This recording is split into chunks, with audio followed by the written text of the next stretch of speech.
Allow me to introduce myself. I am the last sane sports fan. I am a genius by trade. I just knew too much. Does that make me crazy? Does that make me crazy? Does that make me crazy? Possibly. Hello, everyone, and welcome once again to The View from the Midwest. Today we're going to start off a little NBA talk, as the big story that happened yesterday was the Golden State Warriors coming back from a 20-point deficit in the fourth quarter and knocking off the New Orleans Pelicans to take a commanding series lead in that series. And Golden State came in as the number one seed in that one, so they're fully expected to take down New Orleans.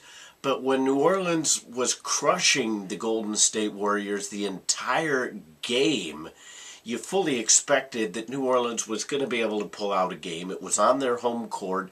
They were playing extremely solid basketball for 3 quarters, and then all of a sudden, as my friend liked to say, they forgot how to rebound. And basically, if you watched it, and I didn't catch all of it, mostly I saw a little bit of the fourth quarter and overtime because I was watching the hockey games last night, but the parts that I did see, basically that is a good analysis of what happened. It was kind of a situation where they weren't rebounding the ball. Now, Golden State had to do their part to win that game. They were getting hot from three-point range, as they are prone to do. They were playing good fundamental basketball. They weren't turning the ball over. They were staying out of foul trouble late in the fourth quarter, and they got the job done. They came up with a play that at the end won them the game. And you can say that New Orleans should have guarded Steph Curry better, because when the best player on the court gets 2 cracks at a game-winning shot, or a game-tying shot to go into overtime, then you know something went wrong on your defensive side if you're the New Orleans Pelicans. And there's 2 sides to this. Golden State really is a great team right now. I'm not saying that they're going to win the NBA title, because they're still relatively young. They don't have a ton of playoff experience, but they're just finding ways to win, and that's what a champion does. We talked about that with regards to the NHL a day or two ago. And basically, that's what it boils down to. You're not going to be at your best every single game. You're not going to have the three-point shooting every single game. You're not going to play great defense every single game. But as long as you put in the effort, and it's always there, then you're always going to have a chance to come back, because deep down you're building that foundation of being a champion and never giving up, and always having that way, that just extra little something that normal people can't quantify, that way to win. And I give all the credit in the world to Steph Curry. He finished the game with 40 points, 9 assists. And I mean, I saw this kid in college. My college team, on the way to a national championship, the Kansas Jayhawks, had to defeat him. And he was a nightmare in college because he was a good three-point shooter. But I'll be honest, I thought that's all he was ever going to be. I didn't think he had the build to be in the NBA. I didn't necessarily know that his shot was going to be released so quickly, because that's the big thing with him, is you watch him, and I mean, there's just such fluid motion, and he gets the shot off so quickly. That's what makes him so dangerous. He's not one of those guys that's going to hang in the air for 5 seconds and then finally shoot it, allowing a defender to get in his face. He catches it, quick pop, right in the basket. I mean, the kid really has a chance to go down as the greatest three-point shooter of all time. He's not there yet. That's something that has to be decided over the course of a career, but I give Steph Curry all the credit in the world. He has really blossomed into one of the NBA greats in the league right now, anyway. On the flip side, New Orleans has to take plenty of blame for losing this game. You're up by 20 going into the fourth quarter. You get outscored 39-19. That's just not acceptable.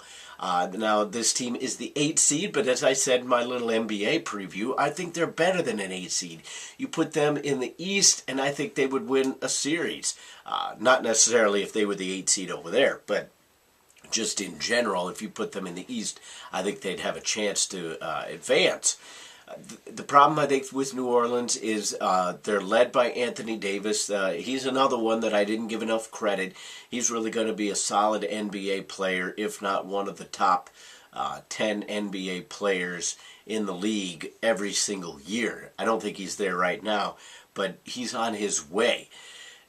The problem with New Orleans right now is I think when you have somebody that young as their leader, and you could make this case for Golden State, but they have that extra little bit of seasoning that's come along with 3, 4, 5 extra years in the NBA. Anthony Davis only in his second or third season. When he is your team leader, and you saw it right before overtime, he had a chance to hit the game-winning shot. He tried to draw the foul on Andrew Bogut, didn't come close to really drawing enough contact for a big call like that to be made by the referees. New Orleans, if they keep their core together, they're going to be a decent team. But right now, they're just too young, too inexperienced. Last night really showed that they have absolutely no shot at winning anything in this series. If you weren't going to win a game to where you had the number 1 seed in the NBA by the throat and you let it slip away, then that just goes to prove that you're not quite ready yet. Sticking with the NBA right now, my NBA team is the Chicago Bulls. I don't pay as much attention to the league as I used to back when Michael Jordan played, but I still kind of follow the Bulls here and there. The big question right now for the Chicago Bulls, they're up 3-0 now on the Milwaukee Bucks. Rose looks like the Derrick Rose of old, but you always have to put this caveat on it because he's such a great athlete. He's such a team leader that when he is on, he can help the Bulls win a championship. He's got the Bulls rolling right now, as I said, up 3-0 in the series. They won 113-106 in double overtime against the Milwaukee Bucks. First playoff game on the road this playoff season. Rose finished with 34 points and 8 assists, and he really just looks like the Derrick Rose that we all want to see, that we have seen throughout his entire career, whether it be college or the pro ranks. The scary thing about the Chicago Bulls is, as I said, when they're on as a team, they have a chance to win a championship.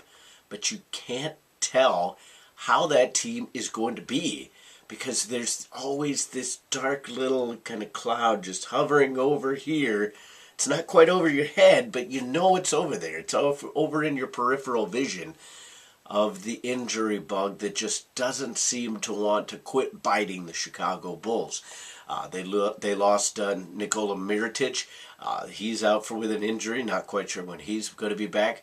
And Derrick Rose, sadly, as great as he could have been, you don't see him lasting long in this league anymore. He could play one more game. He could play one more season.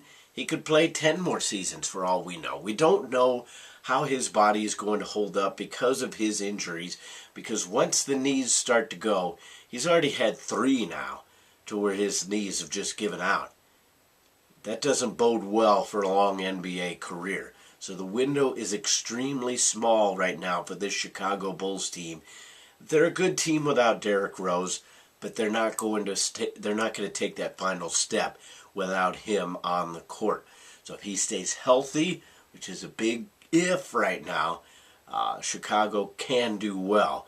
But again, there's that cloud right out there. Hopefully the injury bug doesn't come back and get Chicago anymore. Last thing I wanted to touch on is the Kansas City Royals, and they are rolling right now. They're in first place in the National League Central. It's early in the year, but they have a 12-4 record, and again, early in the year, they're pretty much proving the naysayers wrong, that they deserve to go to the World Series last year. It wasn't a fluke.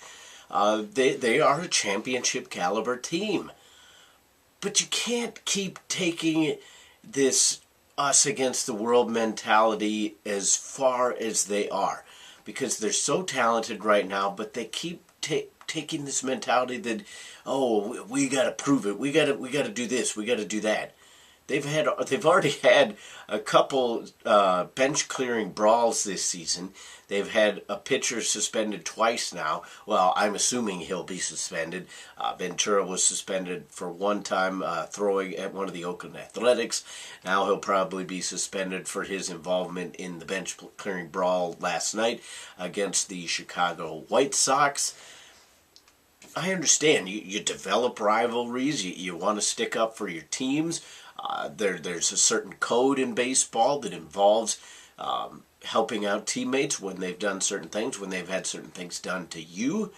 I'm not saying that the Kansas City Royals need to take the edge off, but if you really want to be a World Series team consistently, you can't be known for this school ground bully mentality that they're trying to go out there with, that, oh, we're just the bad boys. You're too good of a team for that. And you need the players on the field. You can't keep getting suspensions for silly stuff that really has nothing to do with the game.